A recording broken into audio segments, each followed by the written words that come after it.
Hello, everyone, and welcome to the Happiness Journey with Dr. Dan podcast, where every journey is worth living. My name is Dr. Dan, and I'm your host for today's episode. I'm a bilingual neurolinguistic programming and cognitive behavior psychotherapist specializing in anger management issues, both court-appointed and private, marriage and relationship coaching using the emotional-focused therapy method, also dissociative disorders, narcissistic personality disorders, depression, anxiety, dream analysis, and also provide life, business, and retirement coaching support. I provide individual one-on-one sessions in both French or English, and also do group settings. If you need any assistance, reach out to DMB Therapy and Coaching Services at 301-325-1550, and our website can be found at lifecoach.drdanamzallag.com.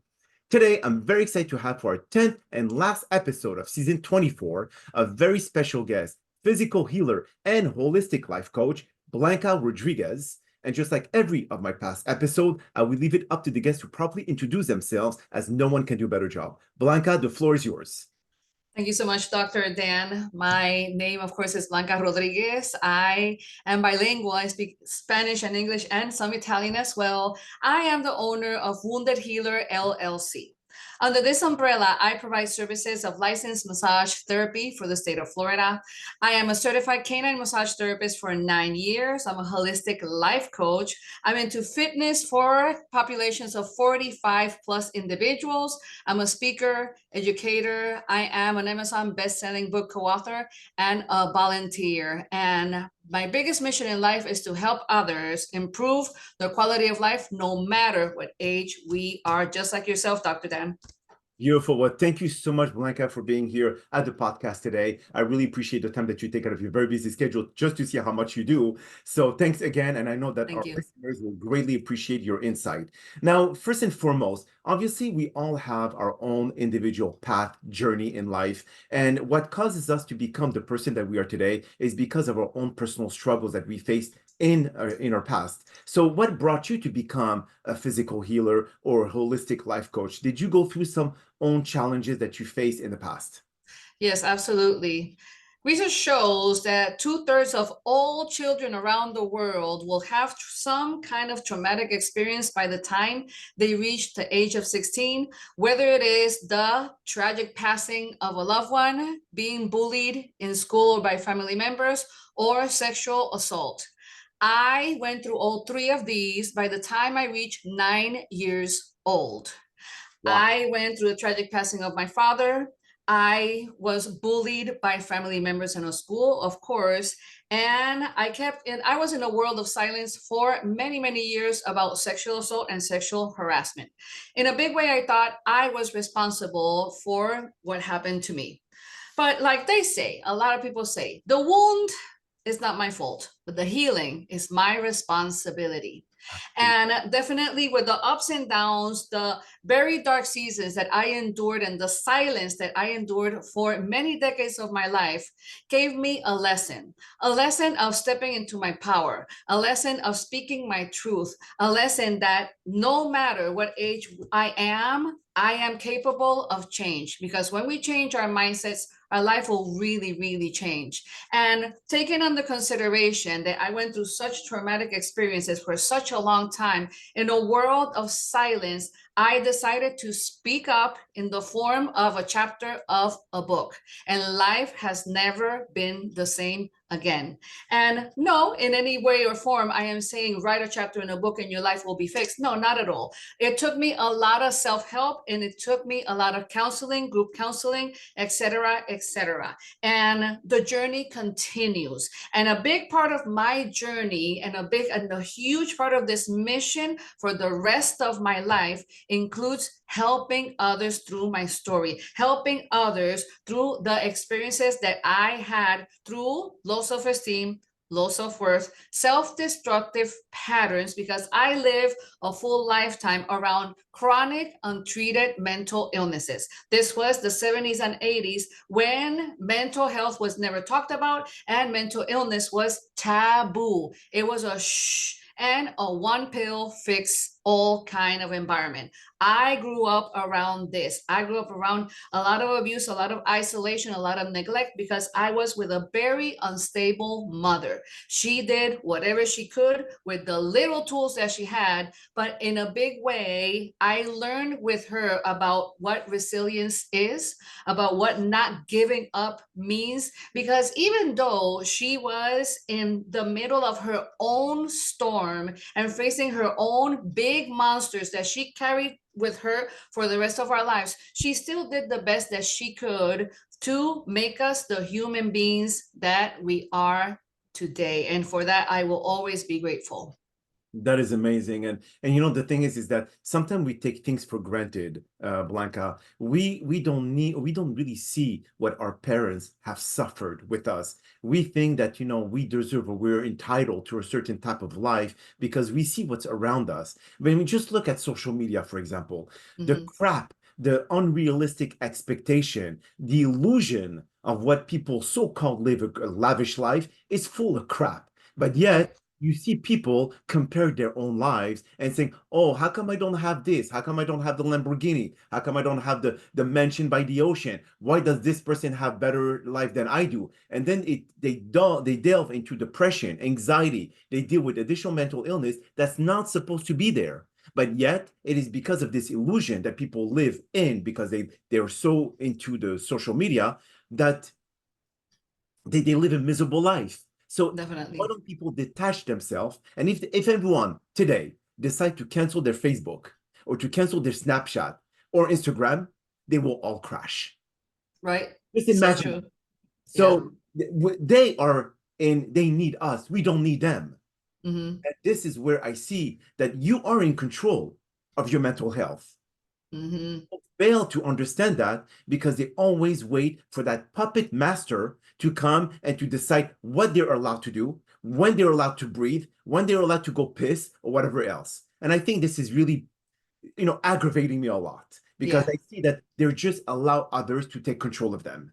Yes, absolutely. I cannot agree with you more. And I am very grateful that I grew up in the time frame that I did, because in the middle of my insecurities and low self-esteem issues, I've been a professional dancer for a very, very long time. And in the dancing world, everybody is comparing themselves to others. And that leads to very, very poor mental health. I was there. I had body dysmorphia for many, many decades of my life. And even though everybody saw the six-pack that I used to have, I never saw it until I took a look at a picture from 25 years ago and like, oh my God, I really had a six-pack. I never saw it because we have a perception of beauty that goes much further than ourselves and is so shallow and is so unreal. I was there myself for a very long time. I was comparing myself to this very teeny tiny dancer.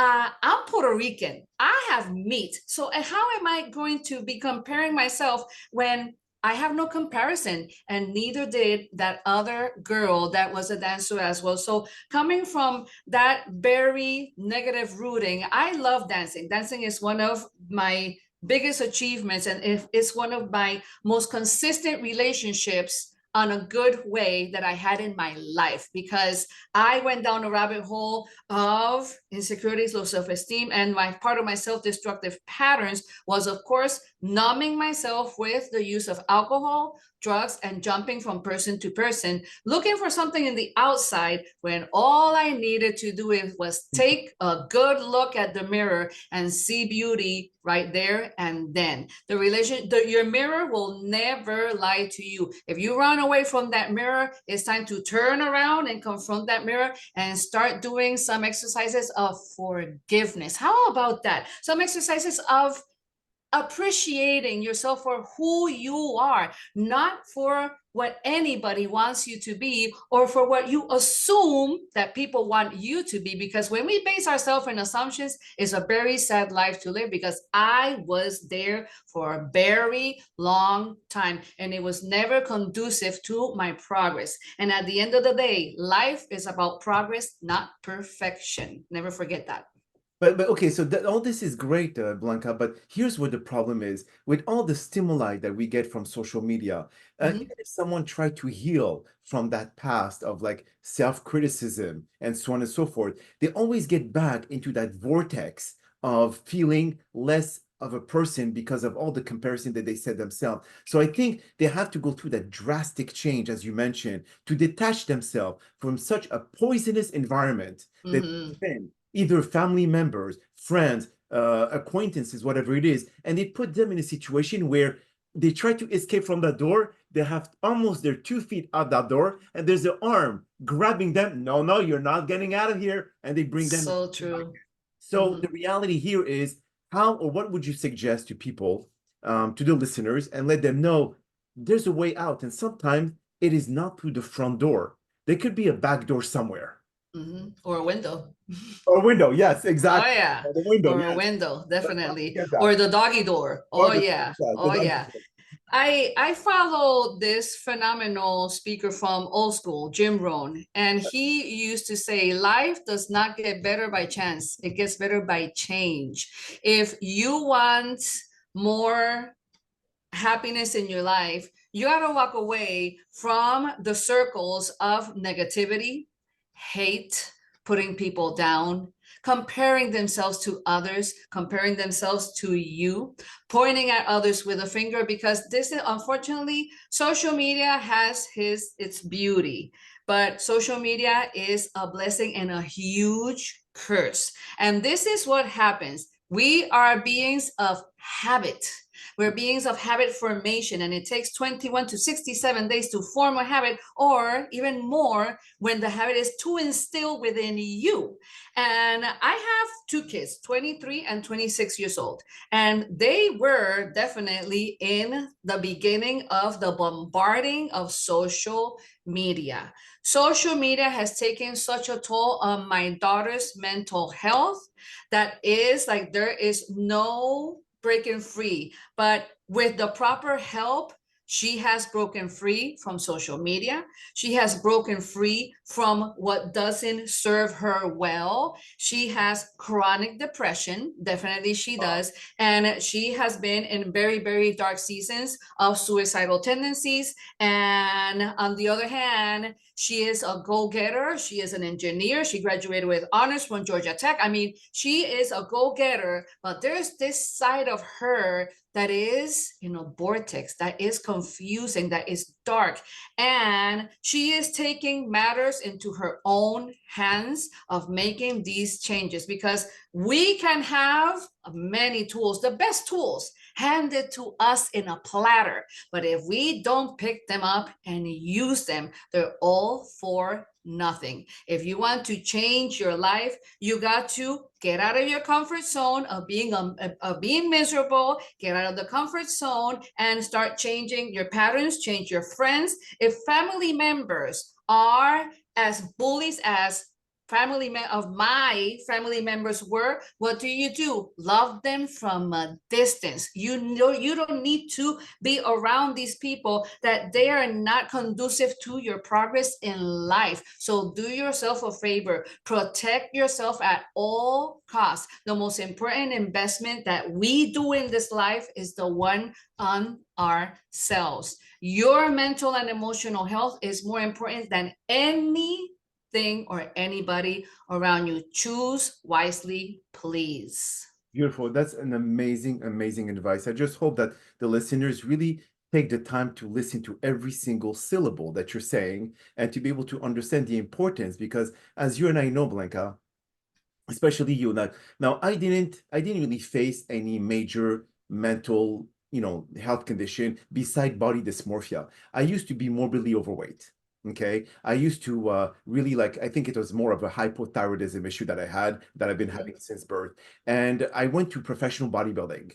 And then I changed completely my life. I changed completely my habits. So I had the control despite beside my physical condition. I Right. still said to myself, I'm not going to let this dictate who I am. So I'm Mm-hmm. going to fight, and I'm going to go and change my life despite my underactive thyroid. Now, that changed me, but yet when I look at myself in the mirror, right before competing, I looked at myself overweight. Looked at myself that I'm not good enough. Who am I to be able to be on stage and flex in front of thousands and thousands of people? Right. The thing is that I had to also go and fight that and try to be able to kind of really put aside this, what I'm seeing in the mirror, because you said earlier in the podcast, you said, what you see in the mirror is who you are. But then when you look at body dysmorphia condition, it is not the case, because your view Right. is not what your mind processes. Mm-hmm. Okay, so then Yeah. again, that can be distorted the way that you allow your brain to distort the image. So again, what you see is processed by the brain, and what happens next all depends on you. Right.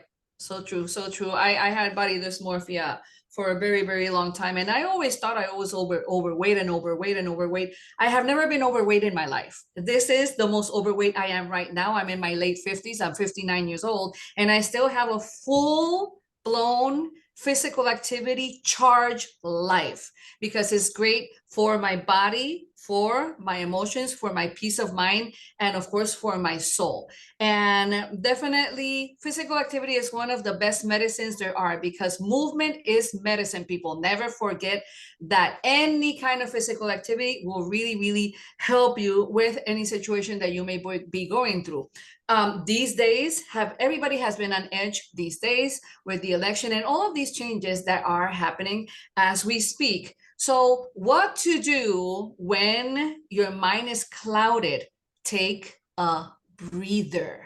Practice mindful breathing. Practice, be aware of your feelings, of how you are doing, and take it from there. There are so many different tools that I not only recommend to my clients and my patients, but I practice it myself, because if I don't practice what I preach, then it's all good for nothing, and I will be a fake. And to be honest with you, doctor, when I stop exercising, when I am what I call a funk, we go downhill. And for women like myself, that I am in the middle of my menopause, with the downhill can be even more steep, okay, because of hormonal changes.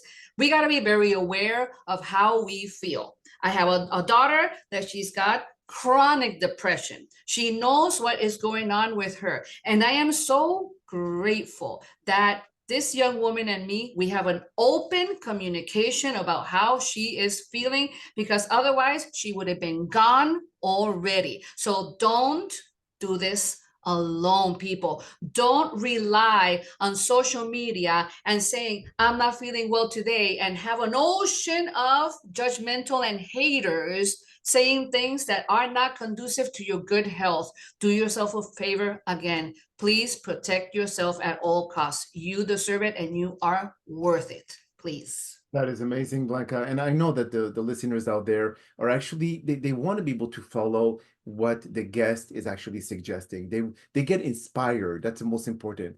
But just like the New Year resolution, and I know that you're going to laugh about that, people are inspired about, oh, this year I'm going to go to the gym. I'm going to do this. I'm going to take care of my health. Okay, then January, you have 1,000 people in 1,000 square feet gym. Everyone Right. come back like sardines trying to work out. Coming the month of February or March, it's like tumbleweed. Exactly. Okay. You hear the crickets in the gym because nobody's there. Nobody's there, So exactly. true. So Yeah. the question is that why is people in January so adamant to be able to follow a new change or new path in their life, but 2 months later, they cannot sustain or be consistent in their dreams to be able to achieve the goals that they so desire? I believe, and I've been doing group fitness instruction in many gyms for a very long time. And it's a pattern, it's a stereotype. The group of people that they say, I am going to go rock it, I'm going to go kick butt. And January, I'm going to do this. My resolution is bam, I'm going to go to the gym.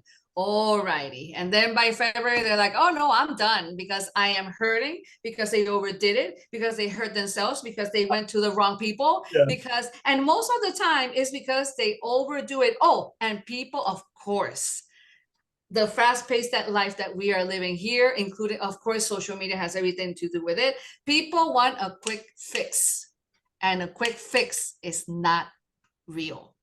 Okay. Wake up. please, you go to the gym, you got to give yourself a year, Yeah, 6 months, at least. Do you want to lose 40, 50, 100 pounds? A year or two.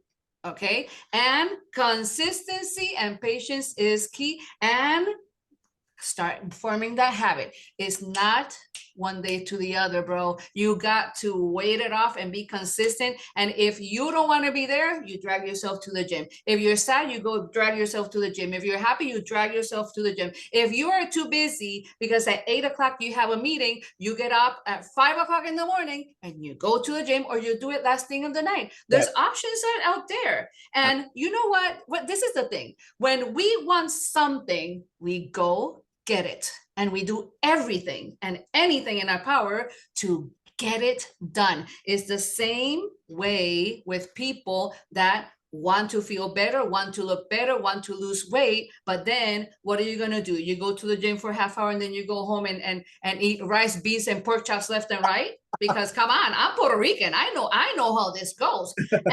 Or you're going to do a sacrifice and have a goal that is worth it, because it's an investment on yourself, because you're going to see the product of your hard work. And nobody has ever said that when you want a goal to be reached, it's going to be easy. It's going to be 1, 2, 3. It's going to be, oh, I am fabulous and I'm just going to get it done and it's done. That is not real. Even these people that are into, just come back to social media, even the influencers, even all of these people that are on a daily basis online, going into all of these social media platforms and showing themselves, it's a job and it overtakes them and it messes their brains off and it messes with their minds. That is why the walls close in on these poor souls and they end it all. And it's the younger generations, unfortunately. And please don't live a life that you think is correct according to others, because it's never conducive to your own happiness and harmony in this life. Wake up, people. Smell the roses and smell the Puerto Rican coffee and do what you need to do. Get out of your comfort zone, because being comfortable and just sitting back and waiting for this miracle to happen, it just doesn't work that way. Definitely. Exactly. Absolutely. You know, it's interesting that you say that, Blanca, because before, when I was going through my journey of losing weight, and I'm still now going back to that same phase, when the daily recommendation amount of steps, they say it's around 8,000. For the past 9 months, I've been walking 40,000 steps per day. Oh my God, that's amazing. Which is close Good to for you. close to 140 miles a week. Okay, consistently. So the thing is that changed completely the way that I perceive my health, and not just physical health, but mental health. I now have so much clarity. I have so much, I would say, love for staying healthy. I'm 52, okay? And if I continue on that path, I know that I'm going to live a very long life. Oh, you sure will. Definitely. But the thing is that people don't think that it's either everything or nothing. No, there is a gray space. It's not white or black here. You could have a happy life, not having to go and work out for 6 hours in a day. It doesn't matter. As long as you start slowly, start with 20 minutes at the gym, then go to 40 minutes, then go to 1 hour, then do 10 minutes of walk in the morning, brisk walk, and then 10 minutes in the evening. Do that. Start slowly, but steadily.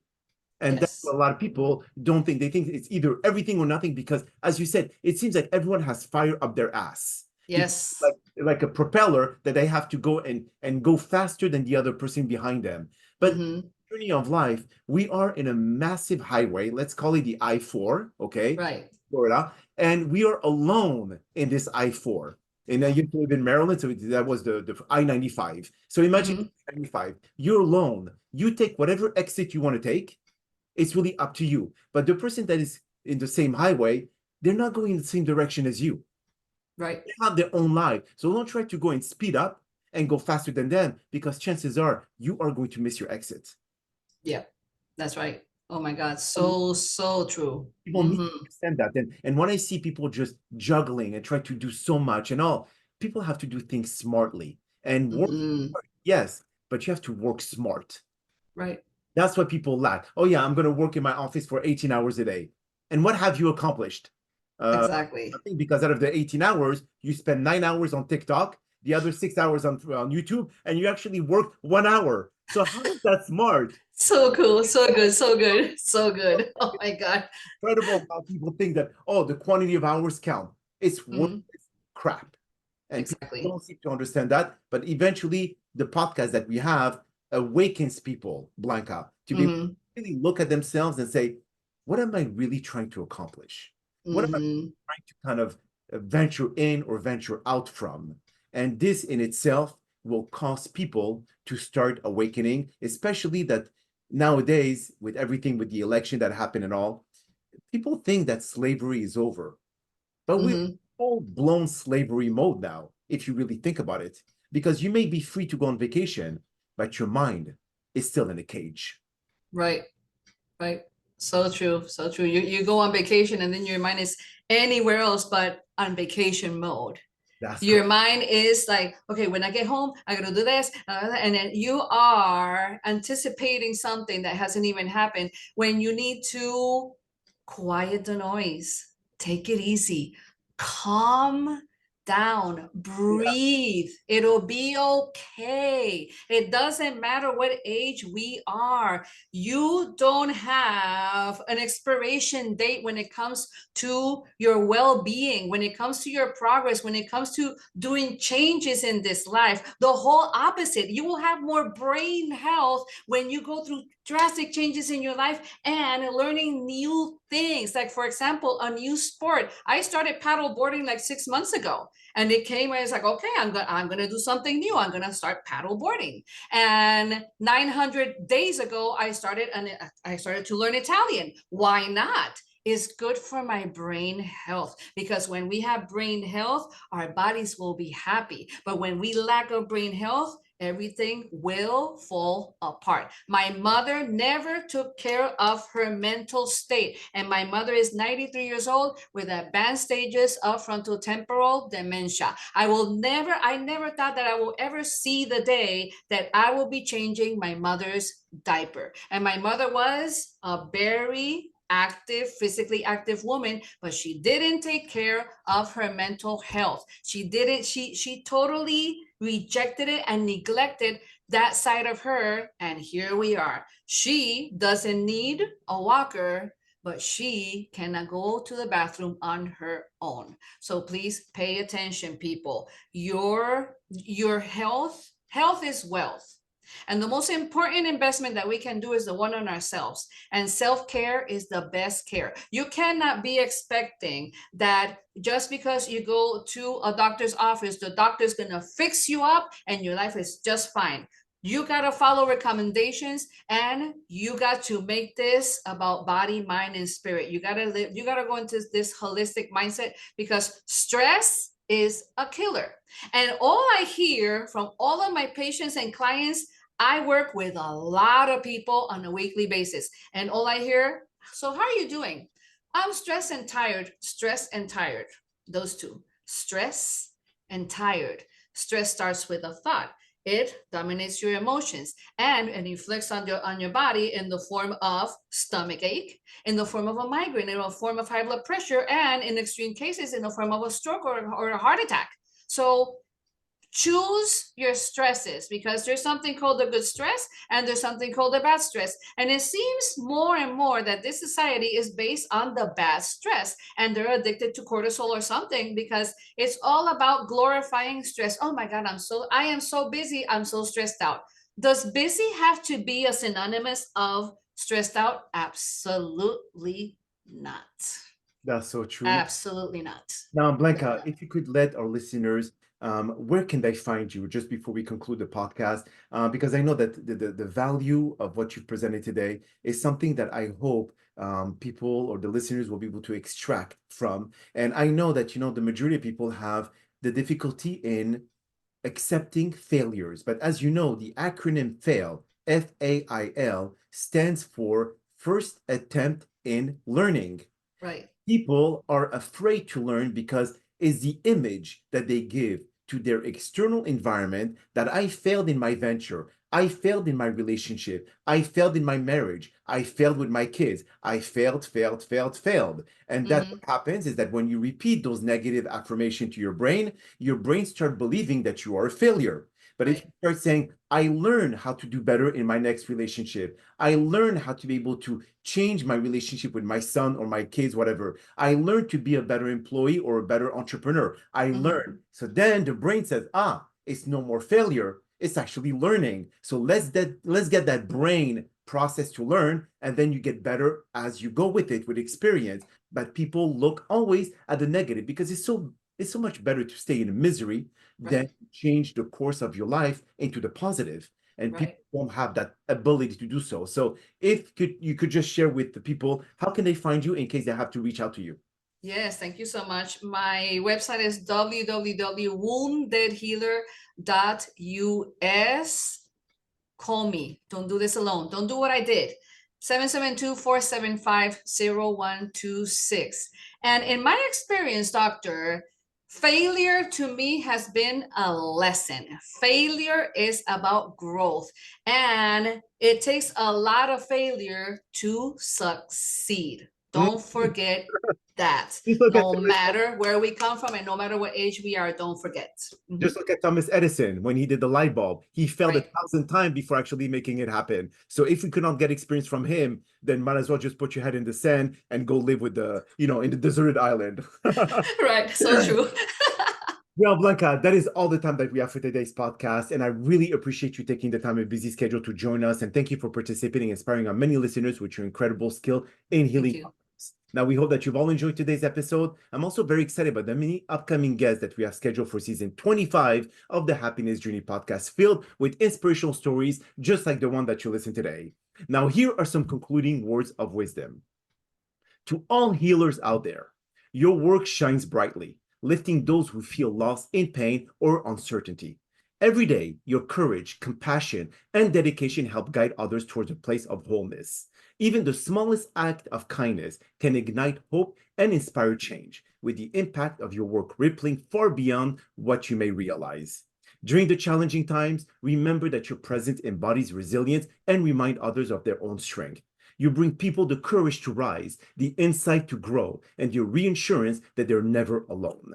Thank you for your incredible dedication. You make the world a better place to live. My name is Dr. Dan Amzallag, and you may all keep pursuing your amazing journey in life.